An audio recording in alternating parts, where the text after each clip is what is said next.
Welcome in. Wow, that was eerie and weird. And you're muted. Not anymore. But we could hear you. You hear me when click you in. came in. Yeah, we could hear you click in. Wow. Okay. Yeah. Welcome in, everyone, to the Unscrupulousness podcast. This might be a ominous omen. This is your host, Jake Curtis, and with me, as always, is the one and only Keifer Walsh. He has upgraded his mic, folks. Go ahead and tell us a little bit about your microphone, Keifer. Yeah, I'll be using the Zeal Sound K66 with an audible mute button. I mean, that is the loudest mute button on the market. That's amazing. Yep. It lets you know when I'm going to be quiet, which is exactly what you want when you want to go stealthy. So. Oh my gosh. Okay, good. Happy week 9, everyone. We have played 8 weeks of football, fantasy football. This is episode number 9. What is more unbelievable than that is the fact that we have 5 more weeks to go. Does that not sound like a lot? Like anytime I get to the standings and I'm like, oh, we're starting to figure out who's going to be in the playoffs and not. We have 5 weeks. 5 weeks is a lot, especially when everyone's within 3 games. Is that right? Yeah. 7 teams are within 2 games of each other. Yeah. Wild. 7 teams are within 2. Everyone's within 3. Everything's close. We're going to need every week here, and we've got 5 of them left. So, yeah. Little reminder here: we're live streaming. I'm sure all of you are joining us here on YouTube's. But if you're not, you'll have an opportunity to catch us on Spotify, our favorite podcasting app. There's the banner for those of you who can see. Questions that must be answered before we leave. We will hopefully hit on a couple of these questions. How do we have 4 teams tied for last place? Big question here. Does no one want to win? It's amazing that we have 4 teams that are 3-5. Is that correct? Yeah. I mean, the pessimist would say we've got 4 teams tied for last. The optimist would say we've got 4 teams just on the outside of playoff contention, peeking their way in, right? Yeah, that's right. So, I mean, is the half glass full? Yeah. The half glass is entirely full, but the full glass is just half full. That's right. Yeah, I think that's how it works. Yeah. Okay, great. Can Dan stop the slide? This question to me is one of great importance because if he wants to go into the playoffs, he cannot lose 4 in a row. He has lost 3 in a row, folks. Dan has lost 3 games in a row. He's got a big matchup with Sam, which I think is interesting because I think these two, and we'll talk about it more when we get to the standing segment, but I think these two, they're linked.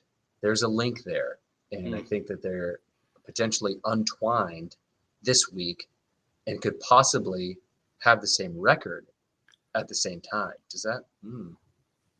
We'll get into that in the standings. That'd be spicy. Yeah.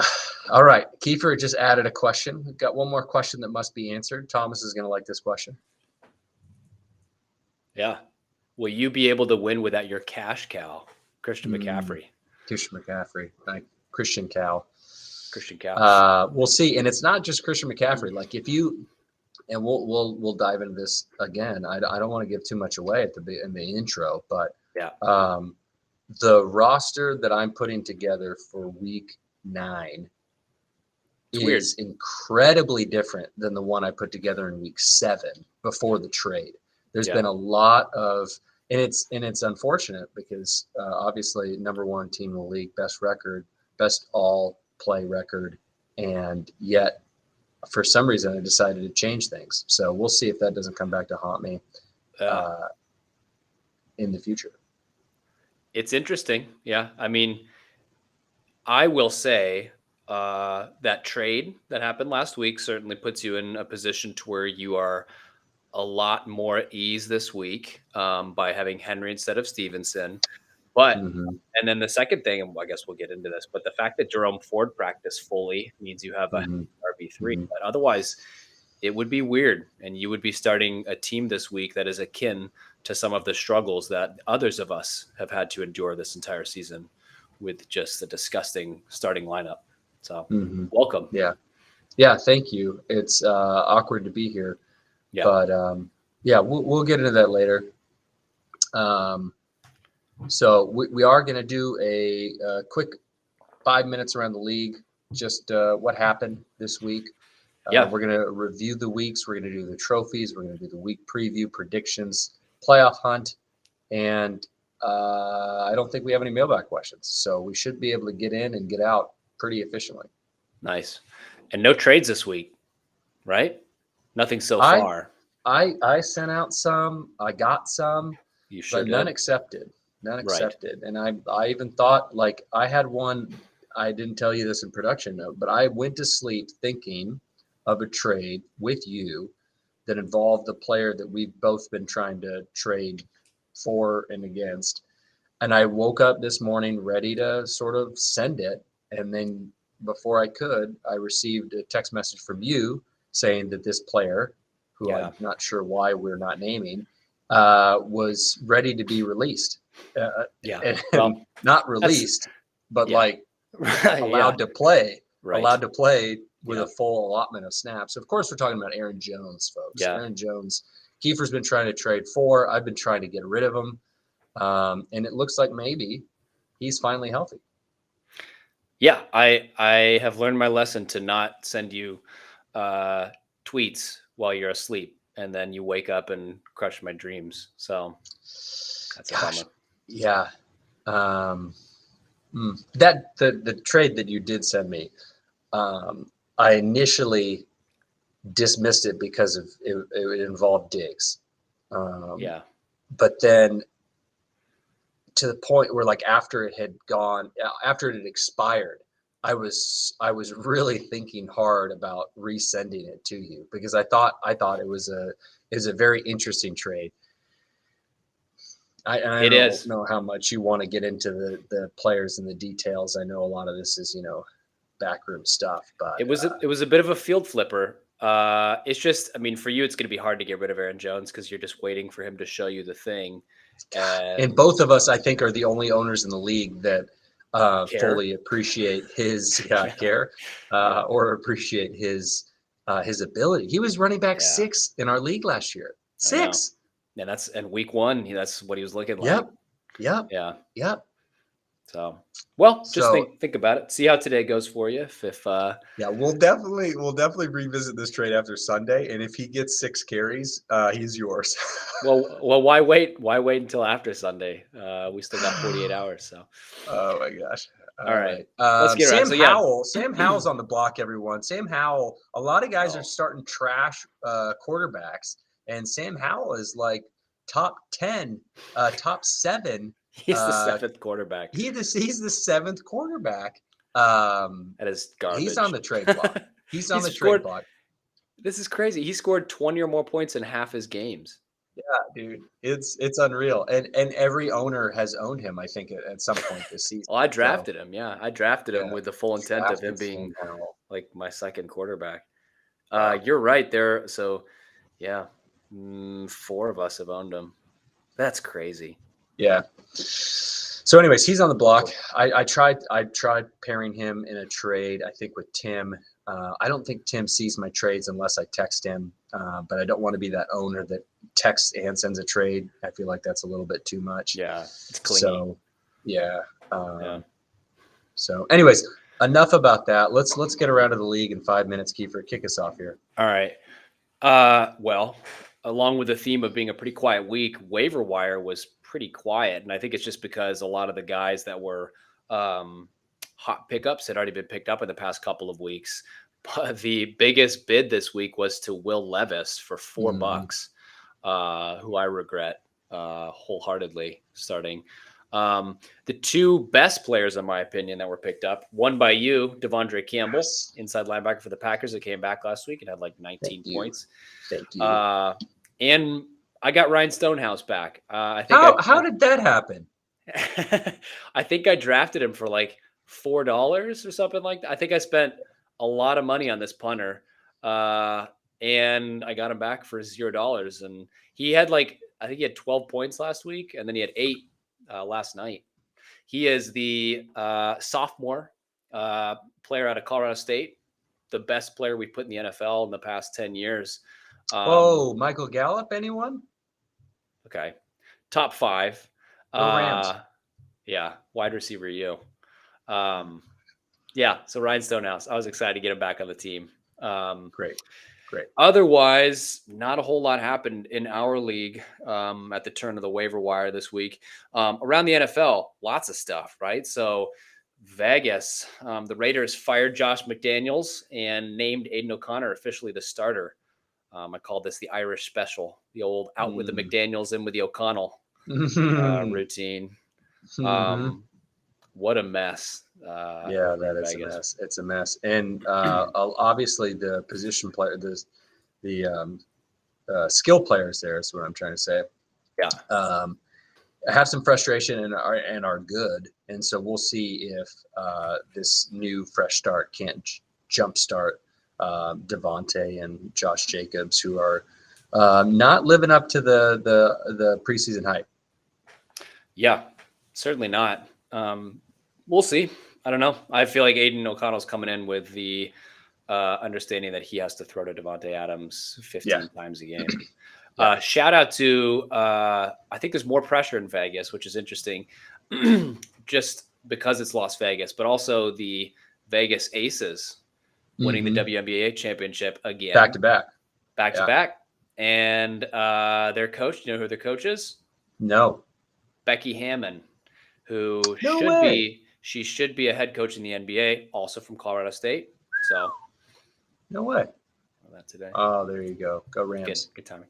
All right. In Minnesota, Kirk Cousins officially tore his Achilles.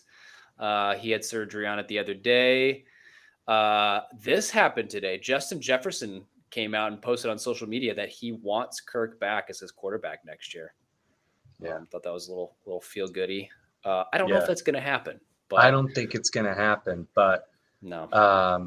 Yeah, it's a tough injury, and reading some of the quotes from some of the players and the emotional interviews that they gave at the end of the game, tells you everything that you assume of Kirk Cousins. Just an incredible leader, incredible person, someone that you just can't root against if at least you're in his bubble. I thought that my gripe with quarterbacks, the Netflix documentary that included him, was, and this goes for all three of the quarterbacks, is they didn't interview any other players, right, besides the quarterbacks, right? Is that right? And so I don't remember ever hearing, obviously, like, I wanted Travis Kelce in there, like I wanted, and so it gave this weird, and I get it, like, from a production standpoint, like, it is about quarterbacks, that's the name of the show, but it was like they existed in a bubble. Like, you had the head coaches, you had Arthur Smith in there, you had what's his face for the Vikings, but no players were ever on the show talking about their quarterbacks, and so it just gave you this eerie feeling that they had zero connection or friendships or leadership. Like, there wasn't. It was just about them, and I felt that was odd. That's an interesting thing. It did make it. It didn't feel like a football show. Yeah. Right. Even though, they talked to like the sports psychologist, they talked to like a lot of the staff, but it really didn't feel like a football show. It felt more like a reality TV show about the family and the life of a guy.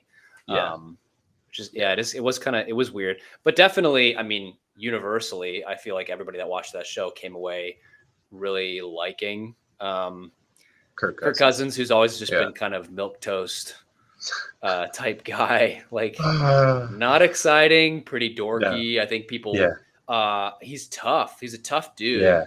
I think he has a consecutive streak of not missing games due to injury, which unfortunately comes to a grinding halt. But I think there's going to be a market for him this offseason, and I don't know if that's going to be if it's going to mean coming back to Minnesota.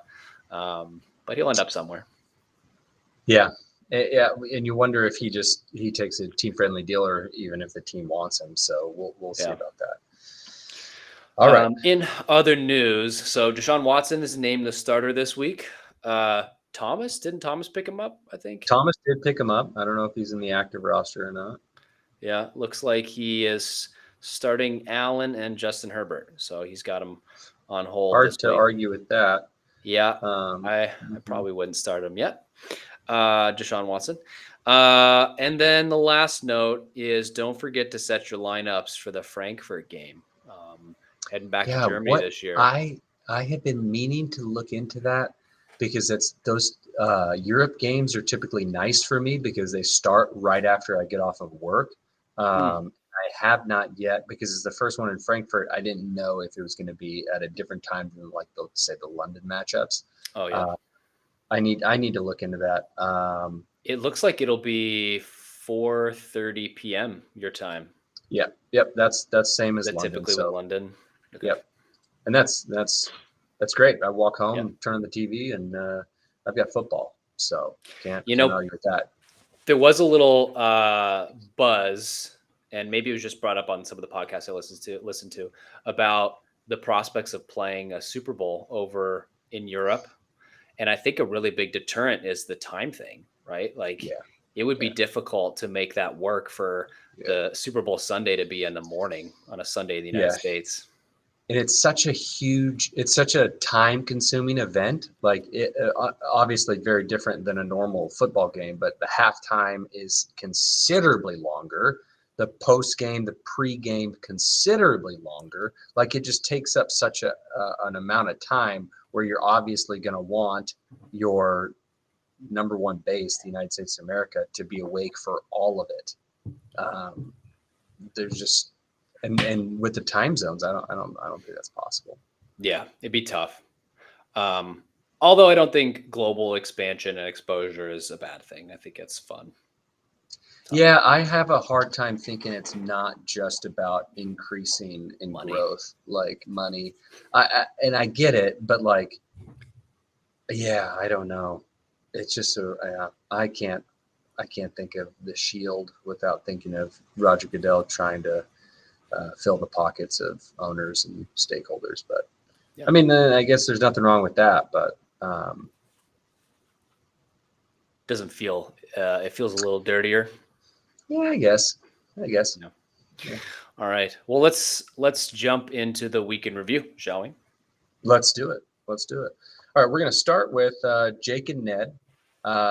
This was a big matchup made mainly because of the trade, right? And so you've got, and I'm going to just run this through the totals of the trade and who scored what and who ended up on the better end of it. But Travis, Derrick Henry did get me 26.3, and that was great. I appreciated that. Certainly more than Stevenson. Stevenson got 10.9, so he couldn't even get to 11. Okay, but unfortunately, after that, it was brutal for me. Musgrave doesn't get 3 points. Edmonds, the linebacker that I ended up starting in the place of the Jones linebacker from the Rams, I just straight out cut. Yeah. He didn't make the roster, and he was in the trade. So essentially, I got yes, both of them are injured, but I got Jones nothing. Yeah. So I got nothing in return for Roquan, as Edmonds does get hurt in this game, only scores 1.5. So my total for the week of the trade is 30. Ned finishes with 51 because Kittle goes off for 25. I think he was tight end number 1 in week 8. Roquan had his standard 15. That's what you're going to get from Roquan Smith every single week, 15 points. And so he came away with 51. Interestingly to note, DeMarcado had 16.7 on the bench. So this could have been even more lopsided had he started the right DeMarcado. DeMarcado is going to be the starting running back until James Conner comes back. He's out this week, though. Oh, Marcado is. DeMarcado. Wow. He's out this week. Wow. When did that happen? Because I was just looking at these yesterday. Yeah. Interesting. Interesting. So I think I will give you the W on the trade. Give Ned the W on the trade this week, right? Yeah. But I think it's going to look good next week. We'll see. Henry's already got you 26 plus. Luke Musgrave is now off of the injury report for the Packers. He was dealing with an ankle thing last week, so they did limit him. Yeah. Do you know what he's also off of? Your roster. My roster. Yes. I almost grabbed him, and then I realized the torture that I put myself through on a weekly basis with the Packers, and I decided not to. So yes, you only retained Derrick Henry. I keep saying Travis Henry too. You only retained Derrick Henry in this trade. He was the only one worth playing. Like everyone else that I received in the trade they're not starters in our league, and so and you could argue that Ramondre Stevenson has not been a starter in this league. He's on the outside of what we have 8 times 3. What is that? 24. So he's right on the cusp of being a starter in this league. So but I gave up 3 for 1, and I don't like that. The last thing I'll say about this trade is conceptually, like the thing that I loved about my draft was that I had a quality starter in every single position from top to bottom. And I don't think I've ever been able to say that. Like I spent money in every single position, which is not typically my strategy. And so like the data from this website shows, I've had the highest accuracy rate in my starting roster, mainly because my starters are great. My bench sucks. Because you made it easy for yourself. Right. And so this trade changes that considerably, where I sacrificed tight end and linebacker for running back. And yeah, who cares? No one more than me. So we'll stop. Let's stop talking. I will be curious to see. I mean, at the end of the year, we'll look back at all the 4 trades that have happened, 4 to 5. I mean, 4 that it's been more than that, but we'll look back at all these trades. I will be curious to see in the PowerPoint that I put together at the end of last year that we were going to display at the Owners Summit that never happened. I looked back and broke down. There were only like a handful of trades. And I said position ranking before the trade, after the trade, and compared them all. And I will be curious to see what that breakdown looks like for all of the trades this year. Yeah.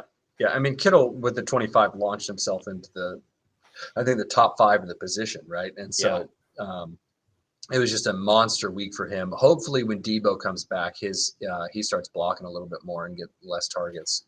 That's really my only consolation, and that's the only way I think I win this trade. To be perfectly honest. And the thing is, to me, is if Aaron Jones and Jerome Ford, if they end up being what I think they will be, I don't need Derrick Henry. So it's just going to be very hard for you to start Jerome Ford, maybe even Aaron Jones over Derrick Henry on a weekly basis. Because I won't. Yeah. But I'm just saying, like, if they go where I think they're going, then it's, in the playoffs, it'll be Christian McCaffrey. It would have been Christian McCaffrey, Jerome Ford, and Aaron Jones. Thank you, Aaron Jones. But then I could have also started Roquan Smith and George Kittle, right? Yeah. And I think that would have been a better lineup then. But now, like, if I don't move Aaron Jones or Jerome Ford, then I think my team is worse than it would have been. Well, you can always move Aaron Jones. So yeah. Okay. Last thing about this matchup, and which I'm interested in doing. So I did some deep diving with the website that we've been using for our advanced stats, and we talked about the all play. It shall not be named. We did the all play right last time, and we I think we described it enough where people know it's essentially putting you against the field. Every single week you play every single team, and how would your record play out, right? So interestingly enough, before this trade, first 7 weeks of the season, I only lost to 2 teams in my worst weeks. Does that make sense? The worst record I finished, right? Yeah. Was 5-2. Every single week prior to week 8, my worst finish was 5-2. I was either 7-0 and 6-1, or on like 3 weeks of the 7, I finished 5-2. Does that make sense? Okay. Are you with me? Gotcha. Yeah. Okay. 5-2 was the worst I did, and it only happened 3 times. This week, 3 teams would have beat me. So I finished my worst week of all play this week. Now, however, I think that teams went off this week. Correct. I think that has more to say about other teams than me. Mm-hmm. However, it was a bad week for my confidence when I was like looking for the right thing, the tea leaves to show me that I made the right decision. Mm-hmm. And I didn't find them because Sam and Thomas went off. All of this to say, I think the push to veto this trade was a little short-sighted, because here and I know it's 1 week and I know the sample size is small, but in my opinion, and this is a good discussion to have, if a trade should be vetoed, it should be vetoed because it's going to be unequal every single week. You know what I mean? Or most weeks. Does that make sense? But like right out of the gate, first week, Ned gets me by 20 points, right? Now, obviously, the linebacker goes down. That's significant. You can't ignore that. But all I'm saying is, like, we have to err on the side of extreme caution with these trades, because you never know what might happen, I guess. Does that make sense? Yeah, it does. But it's 1 week. Yeah. The other thing, let's say this trade never happens, then this week you're starting Aaron Jones, Jerome Ford, and Ramondre Stevenson, and you have Kittle on a bye. Yeah, and Kittle on a bye. That's interesting. Could you imagine that? I mean, Jerome Ford and Aaron Jones, this is the first week they're not injured, and Ramondre Stevenson coming off a 10.9-point game. Yeah. Could be a weird week for you, and you have Henry in the bag with 27 points. Yeah. So. Good point. But looking back to last week, had the trade not gone through, had it been vetoed, I would have scored 303.6, and I would have gone 6-1 against the league. Yeah, I mean, effectively, you would have had like the most points. Correct. You and Thomas, I would have I would have been points away from Thomas, like literally just a few points away from Thomas. Now again, that's 1 week, so we gotta. Ned is 1-0, but he did lose the matchup by a ton. So you would have beaten him by more. Yeah, something to think about. Okay, let's. Right. So we all had you in this game, you, me, and ESPN. So we all get some chalk for that one. Yeah. All right, next matchup. Oh God, Tim on the road against me, and just Tim gets lucky. Tim beat me. Yeah. This is one of those weeks where a team has a solid but beatable performance and sneaks by me because my team is garbage. So Tim, I mean, all around had like a well-played game. Quarterbacks, 15 and 17. Running backs hovering around 20. Wide receivers, 18, 18, 15. So I said he went par. I think 240 to 250 in this league is essentially par. I mean, maybe 250 to 260 is par. And then me, I just have a team that's struggling. So it's that last spot of each position that I feel like I'm not getting up to par with. And it's injuries. Everybody's dealing with injuries, but I mean, look at the quarterback garbage I'm playing this week. Gosh. And I mean, next week I'll get Connor back. Hopefully I'll get Justin Fields back. Richardson I won't get back, but it's tough. It's hard to say.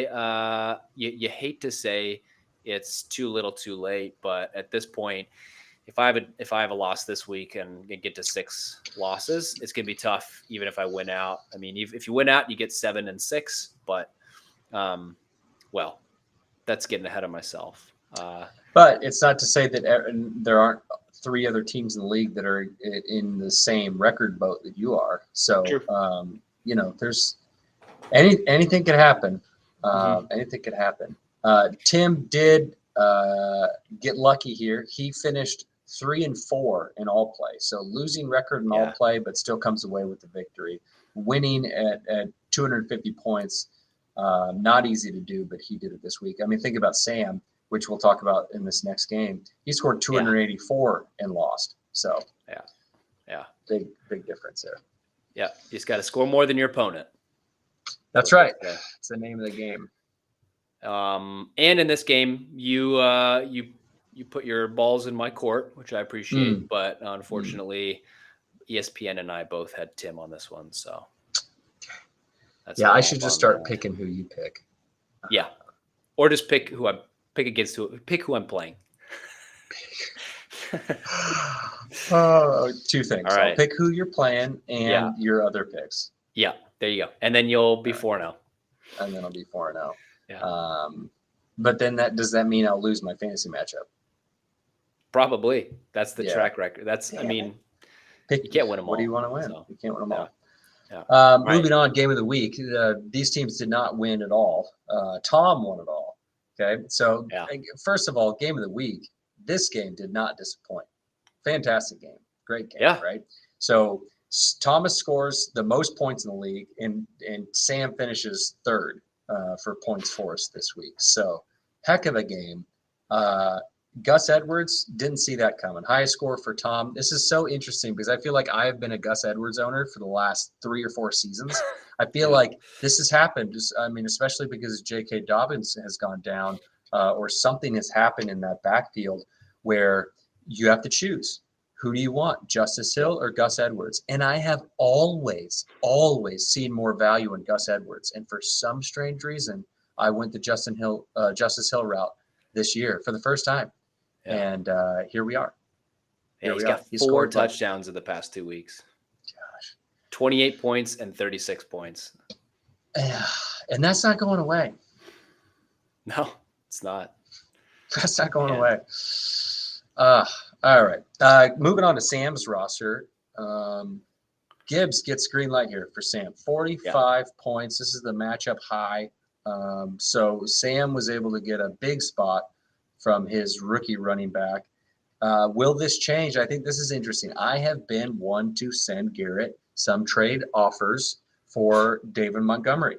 I will let that be known. I have sent, it doesn't seem like he's interested in dealing him, but I've sent those offers.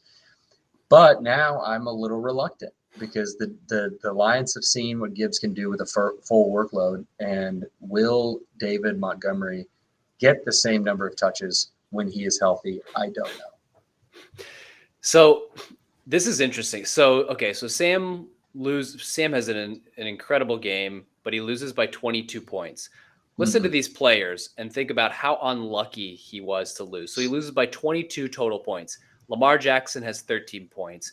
Patrick Mahomes has 6. Cooper Kupp has 6. He should have scored 320 points this week. That's amazing that he scored 280, and his 3 essentially top most consistent scorers were in the dumps. Had their worst weeks.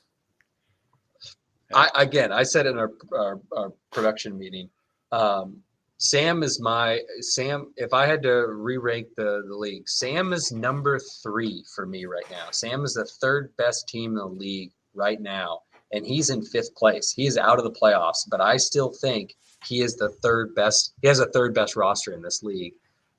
Newly acquired A.J. Brown just broke the NFL record for most consecutive games with 125 receiving yards or more. Yeah, like MVP watch. He's unbelievable. Sam is Now, and he's got Kyler Murray coming back. Correct, right? He's got way too many quarterbacks. Like his 4th best quarterback, Baker Mayfield, would be a starter on 3 most teams in our league. Yeah. Speaking of which, Sam Howell on the trading block.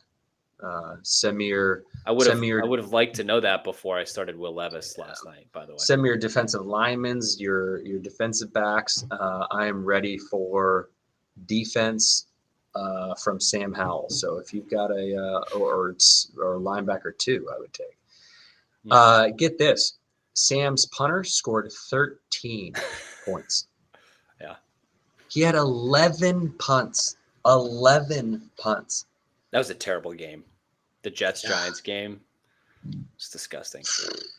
11 punts, man. 13. And he had 10 points the game before. He is the punter 5. Thomas Morstead. He's the punter 5, and he's scored 23 points in the last 2 weeks. Yeah. Oh, man. That's some consistency. He was pretty hilarious in Hard Knocks. I don't know if you saw it. No, I didn't. I'm not a he sprinted in and out of every play. It's pretty funny. That's funny. It's funny. All right. Let's close this review out with the last game, Dan at Garrett. And this is a fun one. ESPN, if you remember, had this game a less than 2 point margin. It was like a 1.6 point margin in the favor of Dan. And Garrett said, no thanks. Nope. He had his best game by far this season, and a potential momentum shifter for him. He had 3 players over 30 points, both quarterbacks, Dak and Joe Burrow, and then Kamara, who is shaping up to be like a legit running back 1. Just a touch machine. Yep. Dan did well, but he's certainly disappointed. Now, unfortunately, he did have Tyrod Taylor go out early. Puka, Nakua, and Cooper Kupp just had terrible weeks. Yeah, unfortunately. they ran into the Dallas defense. It's unfortunate. They sure did. But the silver lining here, and one we'll get to in the preview, is that Dameon Pierce is down, so Singletary is going to be a starter for him this week. And then Dalton Kincaid has sort of come out and been a legit tight end 1. So, and then, man, look at his special teams. Both kickers, 10 points, 16 points, and Cam Johnston, 11 points. So I'm going to have to find a way to get his jersey made and sent. You're going to have to get that done. Oh, man. It's incredible. Yeah. What else here? Taysom Hill, man. So he's tight end 7 now. He's got 3 rushing touchdowns in the past 3 weeks, 12 points, 19 points, 28 points. That's just ridiculous. He didn't start for Dan this week with his 30-point performance. So, man, props to Garrett. And we both picked him. We both said, ESPN, you're wrong this week. Garrett's going to have his coming out party, and he sure did. So. Yeah. And again, this is Dan drops his 3rd in a row. Garrett goes 6-1 against the field. So incredible matchup, incredibly exciting. A lot of implications here as they are now tied. Well, they're not tied, but Garrett jumps into that field of 3 and 5 teams, and Dan's just hanging on the edge. He has lost 3 in a row, and he's still in the playoff race. Still in the playoffs, not in the race, but in the playoffs. He is in the playoffs. He has the 3rd best record. His last 3 weeks, 194, 246, 244. Those are his points that he's had the last 3 weeks. So, we'll be curious to see how he does this week. And remember, it's interesting. I don't want to call myself a soothsayer or anything, but I was pushing this button, this alarm, well before those 3 weeks, all along. Of course, the data supported it. It wasn't just like my opinion, but that he was winning games that he shouldn't be winning, and that this will all catch up with him. And we'll look at the standings, but he's not in the top 4 of points forced. So he's not winning these games because he's scoring a ton of points. He's getting away with some luck, and that's starting to catch up with him. And this skid coincided with the loss of Justin Jefferson and Devin Achan. So he will be getting them back in 2 weeks, I think, 2 to 3 weeks. So, I don't know about Justin Jefferson now with the quarterback situation, but some bad luck, which I believe exposed him to an extent. Yeah, no doubt. All right, let's hand out some awards, shall we? Let's do it. Adam Vinatieri Award. Most points this week, coming out party for Jahmyr Gibbs for Sam, 45.1 points. That's pretty good. Yeah, pretty good. The Dak Quarterback Sneak Award. Is this? I gave this to myself. Fresh? You did. Okay. All right. I again, all play worst week I've had all season, and so I'm going to say this week, going with the trade that people tried to veto because they thought it would be unfair for Ned, ended up being unfair for me in week 1. So, bummer. We were trying to protect you from yourself, I guess. Yeah, that's right. God, I wish it was vetoed. I thought I sent Ned. I said I might resend you this trade to see if you accept it. But wouldn't that be something? I wonder if that would have been vetoed. Wow, a trade back. Yeah, it never happened. It's never happened seen that before. But yeah. But that's kind of like putting players on rent, right? Like a loan. Yeah. That's for like a bye week, kind of. Oh, yeah. That's an interesting. I mean, that's collusion. Scratch my back. That thought right there is collusion. Are we colluding? All right, the Battle of Thermopylae Award. Highest scoring team goes to Thomas this week. 306.6. Impressive performance. I've got something to say about that later, but he definitely has the most Battle of Thermopylae awards. I digged into that a little bit. He has been the highest scoring team most often. Yeah, we'll get there. Jeez, yeah, he's been over 300 a lot. Correct. I think the stat, and I've written this later in the standings. I think he's scored over 300 points 4 times this season, maybe 3, but there have been. I think there's been 4. Here's what it is. There's been 4 times a team has scored over 300. Okay, 4 times this season someone has scored over 300. 3 of those are Thomas. Wow. Yeah. That's crazy. Yeah. So he's had a couple bad weeks. Correct. So again, the question is, and I say this on the pod every week, I have the highest floor. Thomas obviously has the highest ceiling. And so going into the playoffs, what would you rather have? It's a good question. I mean, obviously you want to perform the best at your worst, right? Right. So what do you think? It's a timing thing. It's always a timing thing. Obviously, you'd want to have the highest floor. See, I think it's the highest ceiling. You really? Yeah, because you have 2 weeks, and if you have the highest ceiling in the league, you're gonna go off in one of those weeks, I think. And should, yeah. You should, in any given 2-week period, you should not underperform 2 consistent weeks if you're in the playoffs. Yeah. Right. But I don't know. Maybe we'll send that out in a poll. We'll poll it and get everyone's feedback on that. We'll see what the 3 votes are that respond. you, me, and Tom. Yeah, right. All right. Let's wrap these up. So the West End Ticklers Memorial Award, the lowest scoring team goes to Ned this week, 224.9. Probably one of our higher lowest scores of the year. I think that's a good point. Yeah. Everybody's getting better, maybe. Everybody's trending. You know what this week had a lot to do with the fact that there was no buys, right? True. Yeah. Weird, interesting thing with the NFL. They don't typically do this, but for some strange reason, there weren't any buys. That's weird. It was a lot of football. It was the only night I stayed up and watched all of the first games from 8:00 to midnight because there were so many games on, and the Cowboys were one of those games. There was just so much football on. I had Cowboys up on the big screen and then Red Zone on my laptop, and I don't typically get an opportunity to watch a lot of live football, so that was a lot of fun, a lot of football. Yeah, that's a good week to watch. You of course have kept the nearly perfect award for the best record. And then, as you mentioned before, the nearly defeated award is a 4-way tie for Ned, Garrett, Sam, and myself. So, man, it's amazing. It's amazing.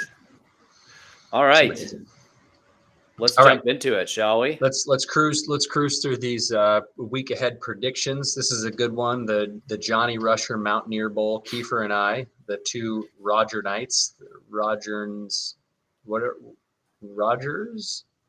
Rogerians. We came up with it at the same time. Rogerians. Rogerians. Yeah. Oh, that's great. All right. Let me start with the good news here in this matchup, Keifer. Good news for me. I am 7-1 against you this year. Okay. Yeah, that checks out. If we played each other every single week, you would have beaten me once. I'm 7-1 against you. Okay. But there's a lot of good news for you, a lot of bad news for me. Okay, so let's get started with the bad news for me. Christian McCaffrey, Aluakon, my best offensive player, my best defensive player ain't playing this week. They're on bye. Okay. Yep. How many players do you have on bye? Ooh, let me check. Not one that matters, and I don't even know if I've started him this year. Cortland Sutton and Jameson Williams, who I'm not counting. Jameson Williams. That's not bad. So no starters, right? No starters for you? Correct. Yeah. Okay. Love that. That's good news for you. Also good news for you. Yeah. Right. Yeah. We're getting there. My tight end room is a joke. Okay. Yes. I traded away the 5th best tight end in the league for the 8th best running back. And then I lost Darren Waller, who was top 10. That's big, to a multi-week hamstring injury. There's not been any good news coming out of New York about this injury. I wouldn't be surprised if he's lost for the IR for a week stint.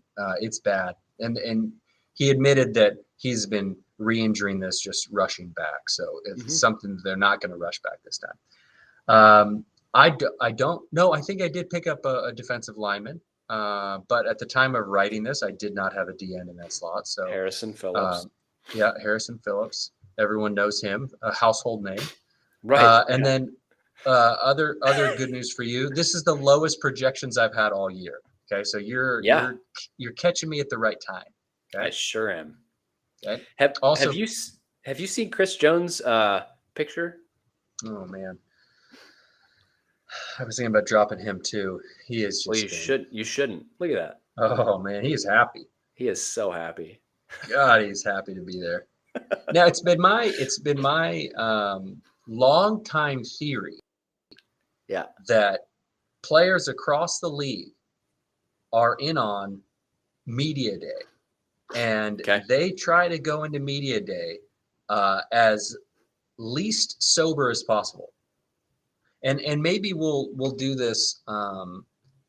We'll sort of make a segment out of this. Gerald Everett doesn't know where he is. Let's see.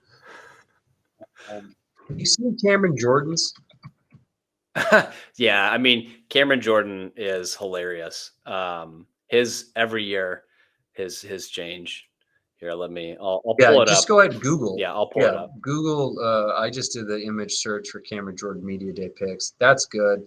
I feel like, gosh, there's other notable players where it looks like their eyes are closed. Yeah. Their eyes are, for some reason, I'm not going to speculate, but for some reason, their eyes are very heavy and very red, very dry, and they're having a very hard time keeping them open.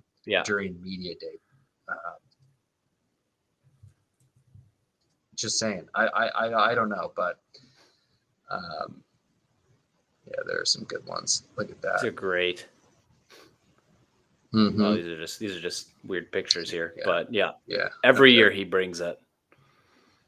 Mm-hmm. He prepares. Yeah. That's awesome. Okay, well, that's another bad for me. Chris Jones. High as a kite in his media photo. So there's that. I'm not feeling good about this trade. So confidence is low. There's been some panic inside the organization. I'll be honest. Off to a strong start though, with Derrick Henry. Off to a strong start. Exceeded his projection. And even before that, with all the bad news, I was still projected to win by 8.5 points. Right. So. Yeah. Is that it?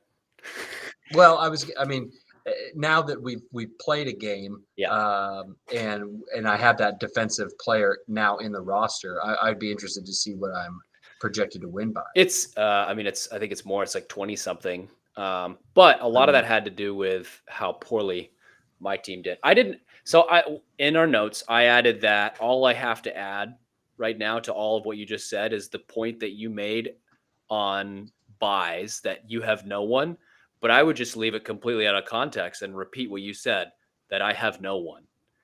And that's all I have to say about this. Now I will say this. You have no one. I have no one. Man. Okay. So Thursday night, I don't know what it was. I bought into the hype on Will Levis's 27-point game and I started him And I too have been having a bit of a dilemma at tight end too. I've had Chig Okonkwo on my bench. I drafted him, was pretty excited about him this year. I drafted him, dropped him, and then picked him back up a couple weeks ago. So I decided to give Chig the start in thinking it would be a pretty conservative game. Will Levis will start. He'll probably check down quite a bit. And then, of course, the best punter in the league. I played him. But I don't know. Did you watch the Thursday night game? I just watched the highlights. So Chig had 0 catches, and I don't know how many targets he had. He had 0 catches going into the last drive. He ended up getting me 5.8 points.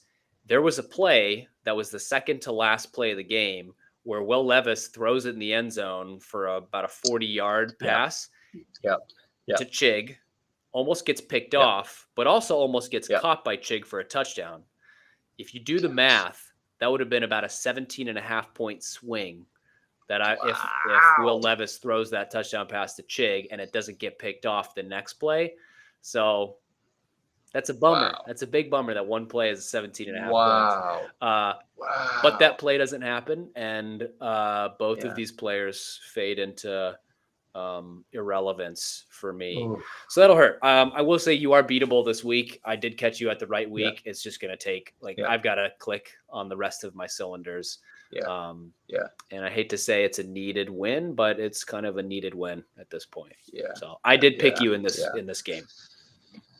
Yeah, I picked me as well. The only other factor that, when I wrote the production notes, I didn't have a defensive lineman in there yet. I did pick up a defensive lineman, but by the time that all happened, I lost a linebacker.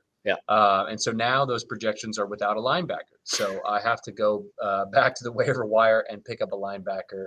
And I just think that there's enough there to give me the victory as well, which I think might be the first time I'm picking a team or picking myself. So you'll good probably news for me. win. Yeah, it's great news for you. Gosh, how many have I won in a row? That's what I want to know. For your projections or what? No, just games I've won in a row. I don't know when your last. Let's move on. Was. You talk about Sam and Garrett, and I'll 3, just a modest 3. You're splitting your loss. You're splitting your wins up evenly. That's good. I am. That's smart. I really am. That's pretty smart.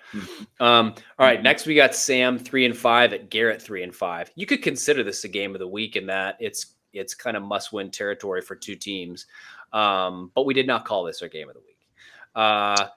Sam is hot on a long.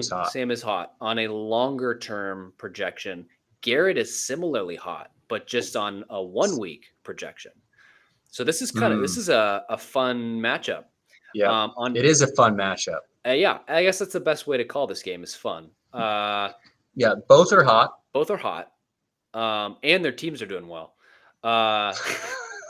Sam unfortunately has Jahmyr Gibbs, his hottest guy, on a bye.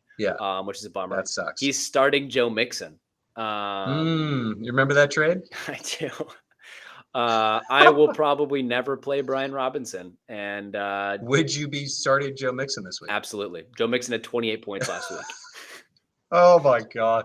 I looked at trading for Joe Mixon a lot over the last, and I couldn't pull the trigger. He does have an injury, so he's technically questionable. Okay. I don't know if it's going to matter though. I mean, he looked last week exactly how I had hoped and expected him to look all season. So, and I knew that would happen once I got rid of him. So. But he's coming off bye. Like he's old. He's not going to be able to sustain. The thing that I hate about the Bengals offense and Joe Mixon, which I should have never drafted him, is they are always so predictable. They always give him the ball with the same. He's always in shotgun. They always give him that kind of like read option that goes to him. He gets 2 yards. But he just every once in a while he does a little bit more than that. So. Yeah, and they do it 20 times a game, so it helps. Yeah, that's 40 yards. that's 8 points right there. On top of that, though, I mean, Sam has a lot of reasons not to worry. He's got the third and fourth overall quarterback. He's got AJ Brown, which is a legit MVP candidate, and is probably going to get a lot of looks against Dallas in a shootout. I mean, but again, if you're looking to play, if you're hoping you're going into a game with Sam. you're hoping the Eagles are playing the Cowboys, Yeah. right? Like, I mean, there's the Browns. I think the Browns arguably have had a better defense this season than the Cowboys. The Niners are so interesting to me because up until and past the Cowboys game, they looked like by far they had but they were susceptible to the pass, which the Cowboys were frustratingly unable to exploit. But they've lost 3 games in a row. And the defense is not looking good. Yeah. They did trade for Chase Young, which is a huge gift. I didn't mention that. But yeah. So right now it looks like if you're wanting to slow down AJ Brown, right now in week 9, the Dallas Cowboys, again, especially what they did to Puka Nacua and Cooper Kupp. Very true. This might be the matchup you're looking for. But here's the thing. If I had to pick out a unit for Dallas that is the weakest without Trevon Diggs, it's probably the secondary, right? Yeah. However, but they're still good. Now, Deron Bland is incredible. He has 3 pick sixes this season, and he's a second-year guy, sophomore. Had led the team in interceptions last year as a rookie with 5. When you're playing against Trevon Diggs, on the same team, he is really, really good. But teams are picking on Stephon Gilmore. Yeah, that's and again, if you're picking on the 3-time All-Pro generational talent, that's that tells you how good their corners are. And Jordan Lewis isn't a schmuck either. So the safeties are certainly the best group in the defense, maybe the defensive line, but the corners are certainly weaker without Trevon Diggs. Yeah. But not bad. They're not bad. It'd be one of those weird matchups where Devonta Smith has a big game, right? Could be.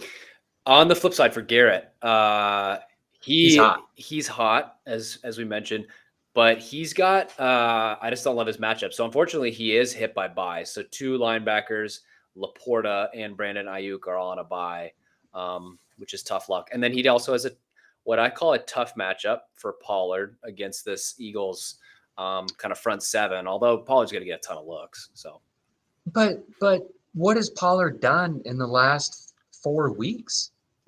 Pollard is trending in a very, very bad way. And there's been some analysis, advanced metrics saying that he's not built for that lead role, and that he's just not going to get any better. He needs someone to wear a defense down and then pick and choose his spots. So I don't know. He's only gotten over 20 touches 3 times this year. 3 games this year. Yeah. And so again, I think they've realized he needs a certain amount of touches, but there's not a guy on the roster that can handle the other touches that wears down a defense. Right. Like Zeke did. They're just not running the ball well. Obviously the offensive line is getting older. I just think that I don't know if Tony Pollard's going to be, I don't think he's going to be a top 12 back. Yeah. Yeah. All of that to say, is he top 12 right now? He's 17. I'll look at it. Yeah. See, I don't think he might. Wow. I don't think Tony Pollard's not going to finish as a top 15 running back. That's wild. That is the position rank though. But if you go by averages, it may be a little bit different. Yeah. Have to check. I would have to see what he actually is there. But all that to say, because this goes back to that point that we made about Garrett, where he is going to finish. I don't remember if this is a conditional that he would finish last in the league, but he will end up with 3 top 15 running backs. Yeah. Yep. And now he might not, because Tony Pollard's not. I don't think he's going to, so that disqualifies the entire conversation. Yeah. He is number 17, 18, and 3. 3, 17, and 18 are his top 3 running backs. Yeah. Interesting. Wow. So, I have Sam in this game. ESPN has Sam, prior to Thursday night, had him with a 15-point win, and that was even without a linebacker for Sam. So, has he picked up a linebacker since? Good question. He has not. He has not, yeah. He has not. He has a lot of buys. Obviously, Gibbs being the only one of real value, but it's going to be interesting to see who he drops here to pick up that linebacker. Because it probably will be Singleton. I don't know what is keeping him from holding on to Singleton. Well, he may have an open bench spot. He does have an open bench spot, so he probably won't have to drop anyone. Just ignore what I said the last 3 minutes. Yeah, he gets lucky there because otherwise you're right. You're picking a lot of good players to drop. So, okay. Let's move on. Game of the week. Yeah. Let's move on to the game of the week. Dan 4-4 at Tom 5-3. This is our game of the week. Huge game for Dan because this could be his 4th loss in a row, which essentially eliminates him from the playoff. I should have chosen my words better. He's going to drop from the playoffs. It doesn't eliminate him from the playoffs, but it certainly drops him from the top 4 positions, which he has held on to even with the 3-week slide that he is on. But 4 weeks in a row, it can't happen. So he loses here. It'll be interesting to see, obviously, what Sam does with Garrett, but someone is going to win out of that 3 and 5 group. And Dan doesn't score a whole lot of points. And so it's looking like if he wants to remain in the playoff push, that he's going to win this game. He's going to need to win this game, and I don't see it happening. I've got Tom here, and I don't think it's going to be particularly close. Yeah, man, it's tough because I feel like it looks like the projections for Tom look pretty good, but I'm just looking at his starting lineup, and I feel like there's hope for Dan to win this one, but I'm going to pick Thomas this week. Devin Singletary in the lineup. Who knows what Atlanta's going to do with Taylor Heineke now. Honestly, until Dan is able to get Justin Jefferson and Devon Achane back, it's just going to be hard for me to pick him. But I don't think that this is going to be a wild ESPN's got this margin at 21 points right now. I don't think it's going to be a crazy, devastating differential here. Unless Thomas puts up over 300 points again, I don't think Dan's going to be able to keep up. But I think it could be a good competitive game. All right. Good. Good luck to both of them. Yeah. Gosh, I really just it's going to be bad. 4 in a row. Yeah, being 4-1, starting out 4-1. Man, and ending up 4-5. Good Lord. That could be tough. Yikes. All right. Last one. All right, next game. Tim, who's 5-3. Solid. Honestly, that's a pretty good record. At Ned, who's 3-5. And really kind of whatever identity he had created for himself is kind of struggling to find it again. Interestingly, Tim is starting Bryce Young. He picked him up this week. Thought that was kind of interesting. He does have really good running back matchups. So Josh Jacobs is at home against the Giants, and Breece Hall is at home against the Chargers. 2 really pretty bad front sevens, so they could go off. I do feel bad for Ned in some respects here. He, as we know, a big Steelers guy. Now that DeMarcado is out, he has both Najee Harris and Jaylen Warren on his bench that scored over 20 points on Thursday night. So 2 guys he would have loved to be able to plug and play. Now, and what injury to insult here, Ned asked me after the game, he said, hey, just for future, would I have been able to write into the message board? Yeah, right. And that's tough because no matter how we say it, or how often we say it, it's still a foreign concept. But that is precisely what we've been trying to say is that, and again, Thursday night sneaks up on you. Yeah. So even if you're aware of it, that Thursday night game just shoots out of nowhere. And injuries pop up like DeMarcado that popped up sort of at the end of the week. So it's almost like you got to get your depth chart out before that Thursday night game, especially if you got 2 running backs playing in it. Basically, and then just set your depth chart. Yeah. And if anything happens in the week, then we can do something there. But yeah, it's unfortunate. Now, was Eric DeMarcado, was he questionable prior to the Thursday night game? He came out of the game injured, I believe. It wasn't a practice injury. I don't know. So, yeah, man, that's a bummer. So it's uphill sledding for him. Right now, Tim is projected to beat him 245 to 208. So that is a tough projection for Ned. I got Tim in this one. And Ned, I'm going to have fallen to 3-6, unfortunately. Yeah, I have Tim in this one, and I'm not just picking that because that's who you picked. Which I think we are picks. All the same picks. I'm not. That's lame. I'm not trying to do that. It is lame. It is lame. But I am 500 beating ESPN. So yes, you are one game ahead of ESPN, who is at 13-15 this year. You are 14-14. And I am 19-9 in my predictions. Wow, that is impressive. That's going to be my W for the year. So yeah, maybe we should have a trophy. Yeah, or we could just use our league trophy.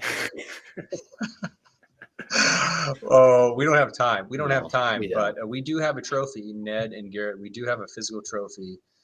We just got to figure out a way to ship that to Sam before Thomas wins it. And then we can ship it back to Thomas from Houston to Puyallup. Right. So, anyways, we're going to move on to the playoff hunt. The playoff hunt, as always, is brought to you by Hunt's Ketchup. It's not Heinz, but it's better than nothing. Boy, hard to get that one out. Yeah. It's better than nothing. So, my takeaways for the playoff hunt: 5 weeks remain. So we are not making bold predictions here. We are just keeping track of the league, seeing what's going to happen, trying to read the tea leaves. But we have got 5 weeks to play, including this one. So a lot can happen. Now, interestingly enough, for me, best record in the league, 6-2. But I am finishing with some tough matchups. Yeah. Okay. So the next 4 weeks, outside of my matchup with you, Keifer, after you, I've faced Tim in week 10, Sam in week 11, and Thomas in week 12, and a red hot Garrett in week 13. So tough sledding the last 4 weeks. All that to say, ESPN has given me a 97% chance of making the playoffs. They're confident. It is still possible I miss the playoffs. I am 6-2 now. But with 5 games remaining, it is still very possible that I miss the playoffs with this very tough 4-game stretch. So yeah, and I will note that next week, who are you playing next week? You said Tim. Tim. You've got some tough buys. So Tyreek, Tua, Jalen, all on a bye. Oh boy. Yeah. Oh boy. Yeah. So again, things could get interesting at the top. Okay, but. What I want to focus on this week is really the bottom, because we've got no movement within the top 6 spots. So not a whole lot changed throughout week 7 and 8. But Garrett overtakes Ned, which is a move that everyone sort of saw coming. And we're now wondering, is Garrett the hottest team in the league? He's won 2 in a row. And for Garrett, that is saying something. Okay? That's 67% of his wins this year. It is. Tom closed the gap with points forced. He's now, I think, only like 20 points. Yeah, less than 20 points behind me for the top points forced spot. Man, that's crazy. Continues to have the highest ceiling in the league. And we've talked about me having the highest floor in the league. So really interesting way these two teams are trying to pick up W's this year. And I said it early in the podcast, only 2 teams have scored over 300. And it's only happened 4 times. Tom has 3 of those 4. I had the other one way back in week 1 where I scored 304 points. That's it. And again, I don't want to beat a dead horse. I would have had 303 points this week had I not made that trade. So, and again, we're going to ask this in the poll in the league. What would you rather have, the highest ceiling or the highest floor? And if I was thinking about building a house, it would certainly be the ceiling, right? Well, yeah, I was just going to say, ask that question when the flood comes in, and then we'll have our answer. That's a good point. Okay, so I didn't consider a flood. So you might want to have the highest floor. Now, it depends on where you live. But snakes? Snakes? Highest right? floor? Think about snakes, right? Okay. All right. Never mind. I won't continue that. Yeah. We are already to an hour and 10 minutes. Yeah.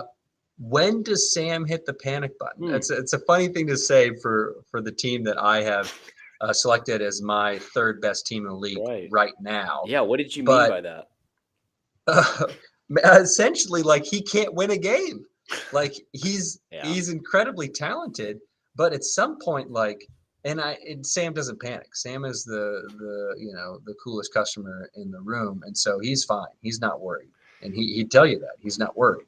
It'll all work out in the end. But Dan continues to finish ahead of Sam, although Sam has scored more points than Dan, and so he's got to be frustrated by that. I don't think he's hitting the panic button anyways. No. But guess what? What's that? They face off next week. Oh man. Yeah. That's going to be a game. Yeah, it's going to be a good one. So they could be tied after this week, or next week could be a big showdown. Man, I'm just looking at these matchups. I'm just looking at my schedule. Yeah, not bad. I have Ned, and it's good. Ned, Garrett, Dan, and Sam. It's about this time of the year. You can't look ahead too soon. Yeah. But now we have a good idea of what every team is, what they're capable of, how good they're doing. And then with 5 weeks, that's really manageable to look ahead to the next 4 weeks and say whether or not you have an easy schedule coming up or not. I would be interested to see what Thomas's next 4 games look like, because certainly as he is the second team in the league, almost the highest points scored team. I feel like if I had to guess, he has a pretty easy stretch coming up. You're not going to like it. Yeah. It is Ned or Garrett, then Ned, and then you, and then Tim. Oh, yeah, I forgot about that. Week 13, Brother Bowl. Two top teams. I mean, right now they're both 5-3. So, I mean, he does have Ned and Garrett, but after that, he's got some tough matchups. Yeah. So again, the week 12 matchup between Thomas and I could be a really interesting preview. And obviously the league, maybe not outside of Thomas and I, but we're hoping that we finish 1-2 so we can face each other in the championship game, and there's not a premature matchup. We don't want to see that. I think the fans at home would like to see us battle each other off in the championship. And now, again, 5 weeks to go. I've got a tough stretch. I'm just hoping to make the playoffs. Yeah. Man, interesting. Yeah. That's all I got. Okay. I don't have a whole lot to add. I think it is interesting. We're at that juncture where that's not even a word. We're at that juncture's not a word. Yeah, it's junction or junction conjecture or maybe. Anyways, we're at that point. What time is it for you? It's just past 11 p.m. here. Long day. We're just past that point where we can we're well beyond the halfway point, but there's still a lot of time left. I feel like whenever there's 2 or 3, when there's like 2 weeks, 3 weeks left, things are pretty settled. Now, granted, that 4th place is always up for grabs, but when you've got a team like Tim, who's 3rd, and Dan, who's 4th, both teams that we don't necessarily believe in, I mean, that opens up half the playoff spots. So it's going to come down to the strength of schedule, and then the other thing that you probably didn't mention that we've been tracking is really between Tim, Dan, Sam, and maybe myself, the points for is close enough that if you can consistently, so for me, for example, I'm 80 points behind Sam. If I can consistently score 10, 15 points more than him on an average, anything's possible. Likewise, if Tim, or let's say Sam, all of a sudden turns it on, he's only 250 points behind Tom. Right. Let's say he has 2 huge weeks where he outscores them by 60 to 70 points. he's there in contention for second spot. So a lot of things can happen. And it's going to be interesting. It's conceivable that, Tim and Sam are 3 and 4 in points for us. That could flip at any given week. Yeah. Which then we're talking about Sam, who's in 5th place, having the second highest points for us, or the third highest points for us, being out of the from playoffs. 5th place. Yeah. So it's crazy, and it's possible. But again, Thomas and Tim, 2 and 3, are separated by 200 points. I think that's remarkable. Yeah. It's remarkable, and of course that means that Tim and I are separated by 220 points. So certainly one tier, the top tier, is a 2-team tier at this point. Right. Agreed. So you've already played Dan. So you do not play Dan, but outside of that, all of you in the top still play each other. So Thomas plays Dan and Tim, and you play Tom and Tim. So there's a lot of, and then most of you still have to play Sam. So like a lot of those games are still going to be kind of head to head with wins here in the last stretch. So big implications. That's exciting. Yeah, and then I added the column for playoff percentage here because I always just think it's fun. It's completely pointless and something that I don't want to spend a whole lot of time on, because Sam's playoff percentage, the chances that he reaches the playoffs is 38%, which again I think is notable because it's obviously a very low number, but I think that he will. I think that he will. That 38% chance will pay off, and he'll make the playoffs. Dan has a 49% chance, so less than 50%. And that's, again, if I had to predict, I would say Sam and Dan swap there, and Dan missed the playoffs. I think Dan's missing the playoffs. Yeah, I think you and Thomas behind that. I would probably put Sam third in future rankings, Tim fourth. Yeah.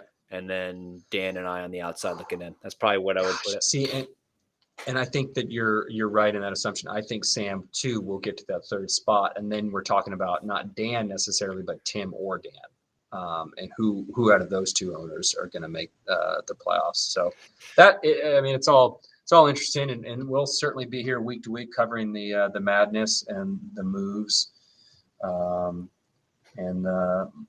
monotony. I'm trying to think of an alliteration, but nothing's coming in me. Yeah. Last thing, sorry, I was just looking at Sam's schedule that's remaining, and it's tough.